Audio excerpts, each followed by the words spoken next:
नमस्कार दोस्तों, आज मैं आप लोगों के लिए एक ऐसा विषय लेकर आया हूं जिस पर आप चर्चा करना हमेशा चाहते हैं। और वो है विषय कि क्या एससी एसटी कोटे में भी सब क्लासिफिकेशन हो सकता है।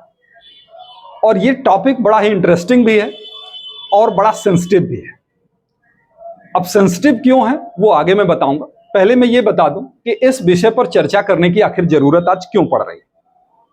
इसकी आवश्यकता इसलिए पड़ रही है क्योंकि अभी 1 अगस्त 2024 को माननीय सुप्रीम कोर्ट ने अपने 7 जजों के बेंच में 6-1 से एक फैसला दिया है, जो कि state of Punjab versus Devendra Singh and others के केस में आया है।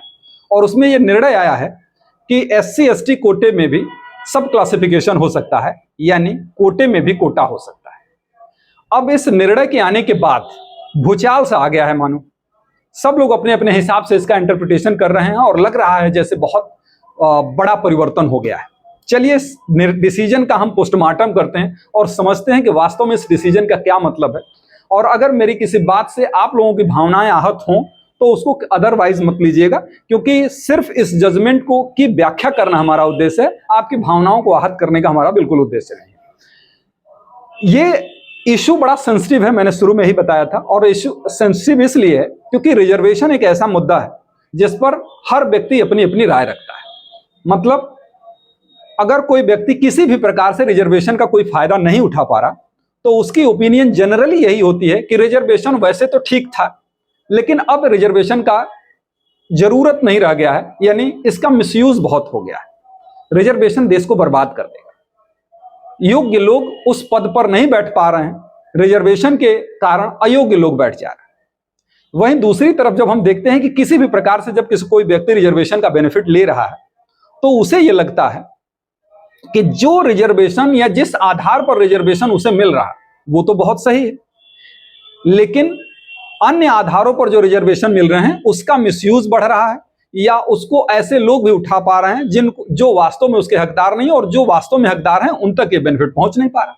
तो हर व्यक्ति की अपनी अपनी राय है। यहां मैं अपनी राय नहीं देने आया हूं, मैं सिर्फ इस जजमेंट का मतलब क्या है मैं उसे आपको समझाने जा रहा हूं, और वो बहुत ही सरल भाषा में, ताकि आप अगर लॉ के फील्ड से जुड़े हैं तब भी, और अगर लॉ के फील्ड से नहीं जुड़े हैं तब भी इस बात को बहुत आसानी से समझ पाए वास्तव में इस जजमेंट का क्या मतलब है। दरअसल ये जो जजमेंट आया हुआ है ये आया है Devendra Singh and others versus state of Punjab के केस में। और इस जजमेंट के माध्यम से सुप्रीम कोर्ट ने अपने ही डिसीजन को, जो 2004 में उसने दिया था E V Chinnaiah versus state of Andhra Pradesh के मामले में, जो डिसीजन दिया था कि क्लासिफिकेशन एससी एसटी कोटे में सब क्लासिफिकेशन नहीं हो सकता, क्योंकि ये समानता के नियम के खिलाफ है।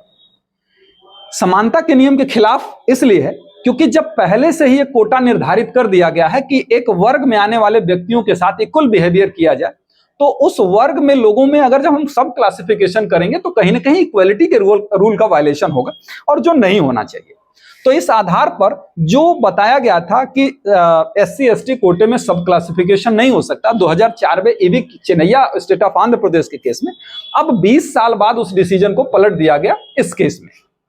अब हम समझते हैं कि वास्तव में रिजर्वेशन किस तरीके से मिलता है और उसमें परिवर्तन होने पर क्या प्रभाव पड़ेगा, यही बात समझेंगे। आप जानते हैं कुल रिजर्वेशन में सामान्यतः रिजर्वेशन का यही क्राइटेरिया है। सीटें केवल 40.4%, मतलब 40% के आसपास सीटें अनरिजर्व हैं। अनरिजर्व का मतलब वो जिसमें सब लोग फाइट कर सकते हैं, वो किसी के लिए रिजर्व नहीं है। अब उसके बाद बचता है टोटल सीट का 10%, जो इकोनॉमिकली वीकर सेक्शन है, यानी आर्थिक रूप से कमजोर व्यक्तियों के लिए। 27% रिजर्वेशन जो है अदर बैकवर्ड क्लास के लिए, यानी पिछड़े वर्ग के लिए।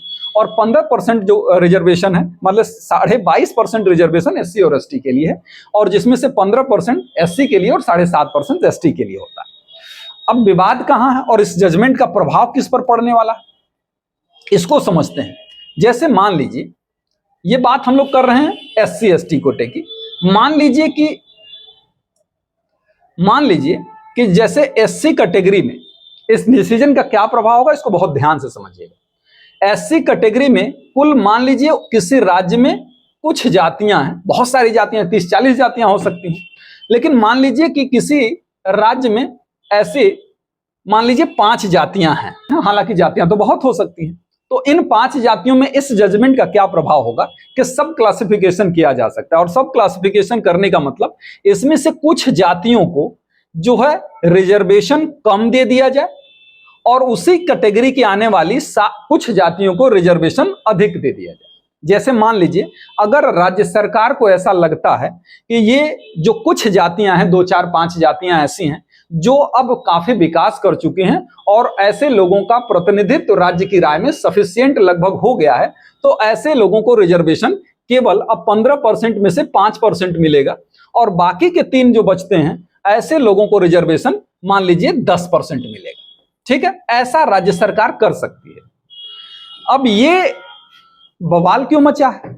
इसमें एक जस्टिस BM त्रिवेदी मैम है जिन्होंने अपनी ओपिनियन जो दी है जो इन 6 लोगों के विपरीत है। और उनका क्या कहना है? उनका यह कहना है कि अगर किसी राज्य में SC जाति में कौन लोग आएंगे, यानी SC को निर्धारित करने की जो अधिकारिता है वो राष्ट्रपति के पास है, जो राज्यपाल से परामर्श करके निर्धारित करता है आर्टिकल 341 के तहत।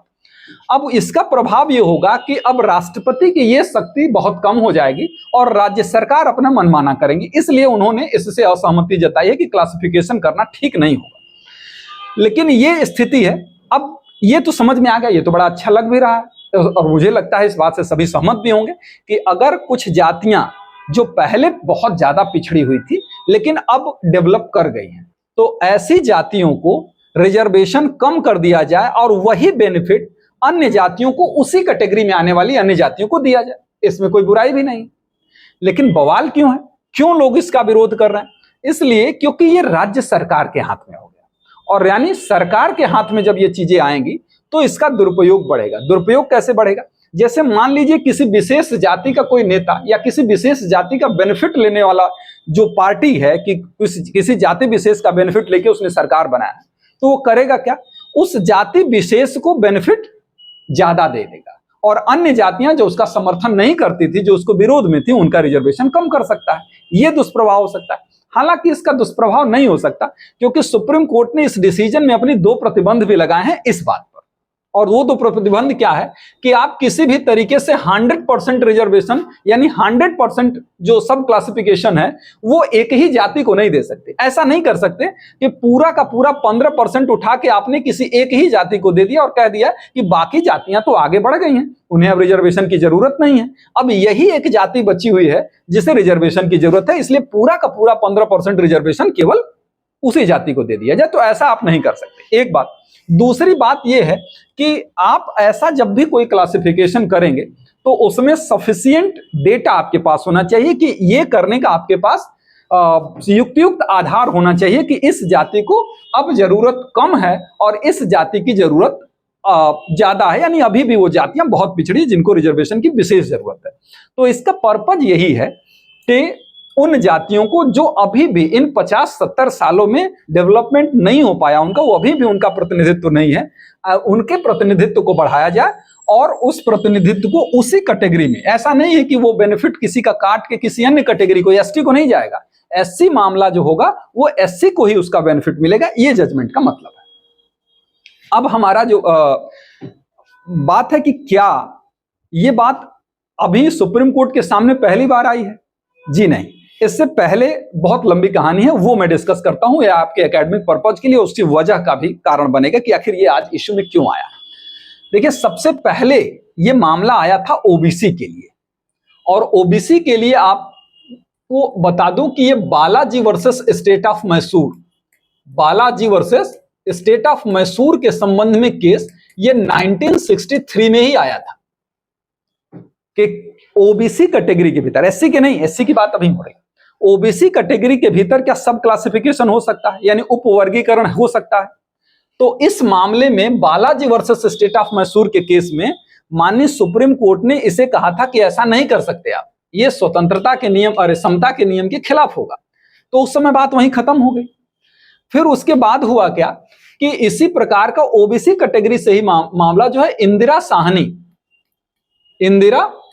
Sahni versus union of India के केस में आया, वर्सेस यूनियन ऑफ इंडिया के केस में 1993 में आया।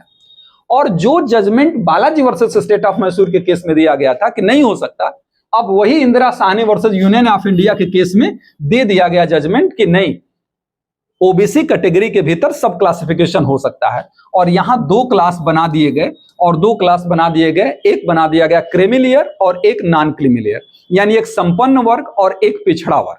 तो जो संपन्न वर्ग यानी जो क्रीमी लेयर के अंतर्गत आता है, और क्रीमी लेयर की वहां पे परिभाषा जो दी गई थी आप मोटी मोटा इतना समझ लीजिए, क्रीमी लेयर का मतलब होता है जो क्रीम है, यानी जो संपन्न हो गए हैं, जो उच्च पदों पर बैठे हुए हैं, या जिनके पूर्वज उच्च पदों पर बैठे हुए हैं, जिनके पास आमदनी बहुत ज्यादा हो गई, ऐसे लोग जो होंगे वो क्रीमी लेयर के अंतर्गत आएंगे, उन्हें रिजर्वेशन नहीं मिलेगा, जबकि वो ओबीसी कैटेगरी के होंगे।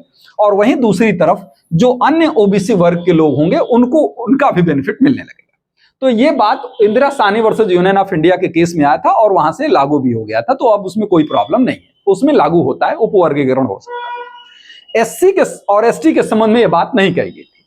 जब एक बार समस्या आई थी 1975 में, पंजाब सरकार ने 1975 में पंजाब सरकार ने क्या किया था कि अपने यहां पंजाब राज्य में उन्होंने 2 कैटेगरी बना दी एससी में। वो क्या बनाई? एक वाल्मीकि समाज और मजहबी सिख, इनकी एक कैटेगरी एससी में बना दी। एससी की ही मैं बात कर रहा हूं, एक कैटेगरी बना दी, और अन्य अनुसूचित जातियां जो थी उनके लिए एक कैटेगरी बना दी, और वो चीजें चल रही थी, रिजर्वेशन का तरीका उसमें चल रहा था। 1975 की बात है ये।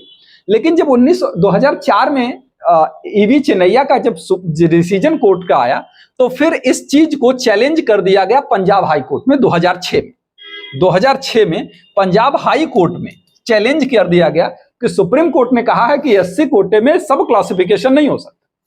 अब हुआ ये कि इसका प्रभाव ये हुआ कि तुरंत हाई कोर्ट ने कहा कि भैया सुप्रीम कोर्ट ने जब डिसीजन दे रखा है और आर्टिकल 141 के अंतर्गत सुप्रीम कोर्ट का डिसीजन मानने के लिए हम बाध्य हैं, तो हम ये कैसे संवैधानिक ठहरा सकते हैं। तो अब ये जो सरकार ने जो नियम बना रखा था, 1975 से चली आ रही थी चीजें, लगभग 30 साल हो गए थे, उस चीज को असंवैधानिक ठहरा दे, कहा नहीं कर सकते। लेकिन पंजाब राज्य फिर से जिद पर अड़ गई और कहा कि नहीं, हम ये नियम बना देंगे। इसके संबंध में उन्होंने कानून बना दिया।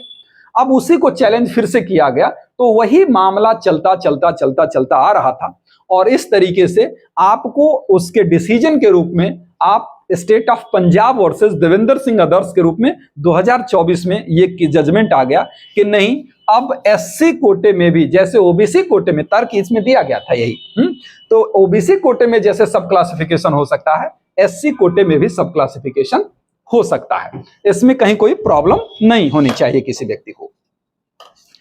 तो उम्मीद है कि ये सारी बातें आपने समझी होंगी। मैं एक बार कंक्लूजन बता देता हूं कि इसका प्रभाव क्या होगा। मैं एक बार पुनः आपको ये चीज याद दिला देता हूं कि पहली बात ये कि ये बात जो हो रही है वो कहीं किसी का रिजर्वेशन कहीं और नहीं जा रहा है। इसमें हो ये रहा है कि ये जो 15% रिजर्वेशन एससी कैटेगरी को मिल रहा था, उस 15% में एससी एक जाति तो है नहीं, एससी एक जातियों का वर्ग है, उसमें 25-30 जातियां आती हैं। अब ऐसे मामले में अगर कुछ जातियां बहुत अभी पिछड़ी हैं तो उनको जरूरत है कि उनको अपग्रेड किया जाना चाहिए, और कुछ जातियां जो विकास कर चुकी हैं, ऐसे जातियों को अपग्रेड, जो अपग्रेड हो चुके हैं, उनके रिजर्वेशन को अगर हम कम भी कर देते हैं तो उसका प्रतिनिधित्व कम नहीं होता है। तो इसलिए उनके हिस्से को काट कर, उनके हिस्से को कम करके उस वर्ग को दिया जाना, एससी वर्ग के ही उस क्लास को दिया जाना जो अभी ज्यादा पिछड़ा हुआ है। सुप्रीम कोर्ट के डिसीजन का ये मतलब है। अब सरकारें इसका कितना मिसयूज करेंगी ये अब सरकारों पर निर्भर करेगा। ये समस्या इसी बात की है कि सरकारें निश्चित रूप से इसका मिसयूज करेंगी, क्योंकि ज्यादातर राजनीतिक व्यवस्था जातियों पर निर्भर है। ज्यादातर ऐसे राज्य हैं जहां राजनीति जाति पर आधारित हो गई है। सरकारें क्या कर रही हैं, क्या करेंगी, इससे किसी को मतलब नहीं रह गया है। मतलब इस बात का है कि कौन सी जाति किस पार्टी को वोट दे रही है। तो इस वजह से इसका मिसयूज बढ़ेगा, और इसी वजह से हम लोग और आप लोग और सब लोग इस बात को लेकर चिंता में हो सकते हैं कि आखिर इस जजमेंट का आने वाले समय में क्या प्रभाव होने वाला है। कमेंट बॉक्स में अपनी राय जरूर दीजिएगा, और अगर मेरी बात से किसी तरीके से आपकी भावनाएं आहत हुई हो तो उसे मुझे क्षमा करिएगा। आप कमेंट में जरूर बताइएगा कि आपको इस लेक्चर कैसे मिला, कैसा लगा। ठीक है, थैंक यू।